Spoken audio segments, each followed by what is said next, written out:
Hello friends, welcome to my YouTube channel PCM का hero. दोस्तों, आज की इस वीडियो में हम लोग पढ़ेंगे क्लास 12th के फिजिक्स का फर्स्ट चैप्टर, जिसका नाम है विद्युत आवेश तथा क्षेत्र। इस चैप्टर में हम लोग पढ़ेंगे आज कि किसी वस्तु को हम कितने विधि से आवेशित कर सकते हैं।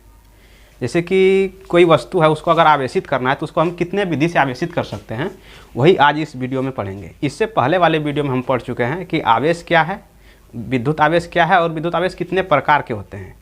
तो हम लोग पढ़ चुके हैं इससे पहले वाले वीडियो में। अगर आप वो वीडियो नहीं देखे हैं तो नीचे डिस्क्रिप्शन में उसका लिंक दिया हुआ है, एक बार जाकर जरूर देख लीजिएगा। और अगर आप वो वीडियो देख लिए हैं तो इस वीडियो को लास्ट तक जरूर देखिएगा। इसमें हम लोग पढ़ेंगे कि किसी वस्तु को हम कितने विधि से आवेशित कर सकते हैं। तो चलिए, आज का जो पहला टॉपिक है वो है आवेशन की विधियाँ, यानी कि किसी वस्तु को हम कितने विधि से आवेशित करेंगे। टॉपिक लिख लेंगे पहले, आवेशन की विधियाँ। आवेशन की विधियाँ, इसको इंग्लिश में क्या बोलेंगे? Charging, method of charging.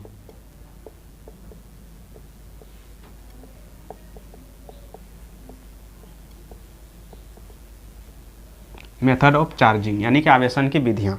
तो किसी वस्तु को हम तीन विधि से आवेशित कर सकते हैं। किसी वस्तु को हम तीन विधि से आवेशित कर सकते हैं, जिसमें पहला आता है, पहला जो विधि है वो है घर्षण द्वारा आवेशन। घर्षण द्वारा आवेशन। और दूसरा आता है चालन द्वारा आवेशन। चालन द्वारा आवेशन।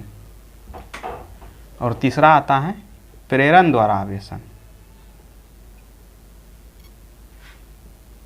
प्रेरण द्वारा आवेशन। तो आज की इस वीडियो में हम लोग पढ़ेंगे कि किसी वस्तु को हम कितने विधि से आवेशित कर सकते हैं। जैसे कि आप देख रहे हैं कि तीन विधि से आवेशित कर सकते हैं। चलिए लिख लेते हैं, घर्षण द्वारा आवेशन। घर्षण द्वारा आवेशन, इसको इंग्लिश में बोलेंगे चार्ज बाय फ्रिक्शन।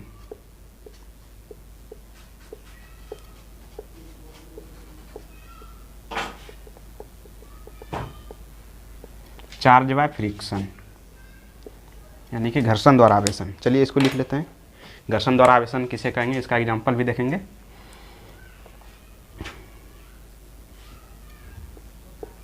किसी दो वस्तु को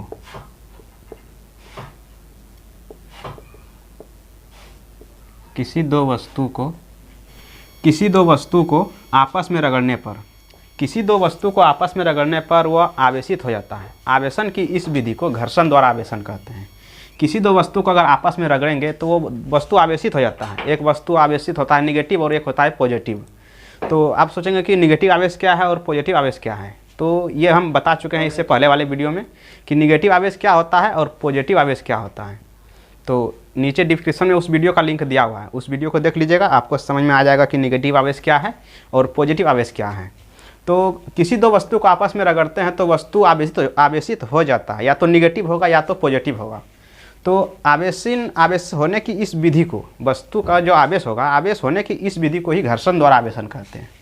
तो चलिए इसको लिख लेंगे, किसी दो वस्तु को आपस में रगड़ने पर वह आवेशित हो जाता है। वस्तु का आवेशित होने की इस विधि को घर्षण द्वारा आवेशन कहते हैं। जैसे कि कोई दो वस्तु को आपस में रगड़ेंगे तो वस्तु आवेशित हो जाता है। जैसे कि आप अपने एग्जाम्पल में देख सकते हैं, अपने आप में प्रैक्टिकल करके देख सकते हैं कि अगर आप कंघी को सूखे बाल से रगड़ेंगे, जैसे कि आप कंघी करते हैं माथा थकरने के लिए, सूखे बाल पे अगर कंघी करेंगे तो कंघी आवेशित हो जाता है। और वो आवेशित होने का वो परिचय इस प्रकार से दिया जाता है कि अगर उस कंघी को आप कागज़ के छोटे छोटे टुकड़े के पास लेके जाएंगे तो कंघी उस कागज़ के टुकड़े को अपनी ओर आकर्षित करता है। कागज़ के टुकड़े को अपनी ओर आकर्षित करेगा, उससे पता चलता है कि कंघी आवेशित हो चुका है। तो जैसे एग्जांपल में देखेंगे कि सूखे बालों पर कंघी करना, सूखे बालों पर कंघी करते हैं तो कंघी आवेशित हो जाता है और वो छोटे छोटे कागज़ के टुकड़े को अपने ओर आकर्षित करता है, जिससे हम कहते हैं कि कंघी आवेशित हो चुका है, यानी कि वस्तु आवेशित हो चुका है। तो उसमें दो वस्तु क्या हुआ, पहला वस्तु क्या हो जाएगा, पहला वस्तु हो जाएगा आपका बाल, और दूसरा हो जाएगा कंघी। कंघे और बाल के बीच घर्षण होता है और उस घर्षण के कारण कंघी आवेशित हो जाता है। उस घर्षण के कारण कंघी आवेशित हो जाता है, जिसको हम बोलते हैं घर्षण द्वारा आवेशन, यानी कि वो आपस में रगड़ता है इसीलिए आवेशित हो जाता है। तो किसी दो वस्तु को आपस में रगड़ने पर वो आवेशित हो जाता है। वस्तु का आवेशित होने की इस विधि को घर्षण द्वारा आवेशन कहते हैं। तो एग्जाम्पल में देख लेंगे, जैसे कि इसे ही बोलते हैं घर्षण द्वारा आवेशन। तो किसी भी वस्तु को अगर आपस में रगड़ेंगे तो वो आवेशित हो जाता है। तो वस्तु जो आवेशित होता है वो घर्षण के कारण ही आवेशित होता है। तो आज का वीडियो को यहीं तक समाप्त करते हैं और आगे आने वाले वीडियो में हम पढ़ेंगे कि चालन द्वारा आवेशन और उसके बाद फिर पढ़ेंगे प्रेरण द्वारा आवेशन। तो वीडियो को यहाँ तक देखने के लिए बहुत बहुत धन्यवाद और इसी तरह से आप हमारे वीडियो को देखते रहिए।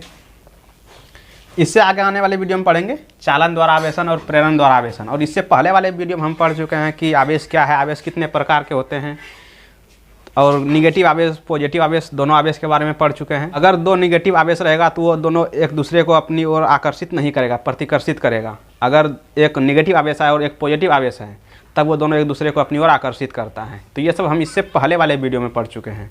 तो उस वीडियो का लिंक नीचे डिस्क्रिप्शन में दिया हुआ है, जाके उस वीडियो को भी देख लीजिएगा। और मिलते हैं अगले नेक्स्ट वीडियो में, जिसमें हम लोग पढ़ेंगे चालन द्वारा आवेशन और प्रेरण द्वारा आवेशन। और अगर आप इस चैनल पर नए आए तो चैनल को सब्सक्राइब कर लीजिए, क्योंकि इस चैनल पर आपको क्लास 9 से लेकर क्लास 12 तक फिजिक्स, केमिस्ट्री और मैथ सब्जेक्ट को बहुत ही बेहतरीन तरीके से पढ़ाया जाता है। तो चैनल को सब्सक्राइब कर लीजिएगा। तो मिलते हैं अगले नेक्स्ट वीडियो में, तब तक के लिए बहुत बहुत धन्यवाद।